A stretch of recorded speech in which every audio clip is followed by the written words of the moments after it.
একটি শান্ত বিকেলে সবুজ গাছের ডালে একটি মা পাখি তার ছোট্ট বাচ্চাকে নিয়ে নিশ্চিন্তে বসেছিল। চারপাশে ছিল পাখির কিচিরমিচির আর হালকা বাতাসের মৃদু ছোঁয়া। কিন্তু হঠাৎ সেই শান্ত পরিবেশে নেমে আসে বিপদ। নিঃশব্দে গাছ বেয়ে উপরে উঠছিল একটি বিষাক্ত সাপ। তার চোখে একটাই লক্ষ্য, অসহায় বাচ্চাটি।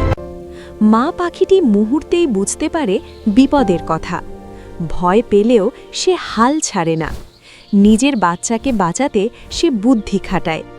হঠাৎ সে সাপের দিকে জোরে উড়ে গিয়ে তার সামনে ঘোরাঘুরি করতে থাকে, যেন সাপের মনোযোগ নিজের দিকে টেনে নিতে পারে। সাপটি বিভ্রান্ত হয়ে মা পাখির দিকে আক্রমণ করতে চায়। এই সুযোগে ছোট্ট বাচ্চাটি সাহস করে ডানা মেলে উড়ে দূরে সরে যায়।